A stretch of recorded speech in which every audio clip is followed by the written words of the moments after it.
అందరికీ శుభోదయం అండి. ఈ రోజున కొండపావులూరుని అక్కడ దాసాంజనేయ స్వామి గుడి ఉందని చెప్పి వెళ్ళాము. 18 అడుగుల ఏకశిలా విగ్రహం ఆంజనేయ స్వామి గుడి. అక్కడి నుంచి పక్కనే శివాలయం ఉందన్నమాట. అంటే ఒక 2 కిలోమీటర్స్ ఉంటుంది. ఆ శివాలయానికి కూడా వెళ్ళి దర్శనం చేసుకున్న తర్వాత పక్కన ఒక మండపంలాగా ఉందండి. అక్కడ పెళ్లివాళ్ళు వాళ్ళు తయారు చేసుకున్న స్వీట్స్ అన్నీ పెట్టుకుని వెళ్ళారనమాట. వాళ్ళు ఉన్నారు అందరూ. ఎంత బాగా చేశారు చూడండి. మైసూర్ పాకు, ఇది లడ్డు. అసలు ఎట్లాగంటే పెద్ద పెద్ద డబ్బాల నిండా ఉన్నాయన్నమాట. ఇది సున్నుండ, ఇదేమో బూందీ, ఇదేమో మిక్స్చర్,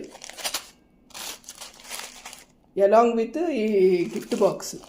ఆ బాక్స్ చూపి, ఈ బాక్స్ అనమాట. అమ్మ మీరు లక్ష్మీనారాయణులాగా వచ్చారు, పార్వతీ పరమేశ్వరులాగా వచ్చారు, చక్కగా మీరు తీసుకెళ్ళండి అని చెప్పి ఇచ్చారు. ఎంత బాగా వాళ్ళు బాక్స్లో పెట్టి చక్కగా ఇచ్చి ఎంత ఆనందంగా ఇచ్చారంటే, ఎంతైనా కొంచెం పల్లెటూరు సైడు గుళ్ళు మనుషులు వాళ్ళ విధానమే వేరుగా ఉంటుంది. అసలు ఎంతో ప్రేమగా ఇచ్చారు. మీ అందరితో కూడా షేర్ చేసుకుందామని ఈ వీడియో పెడుతున్నాను. Thank you very much for watching my video. మీ అందరికీ కూడా నచ్చితే please like and subscribe. Thank you.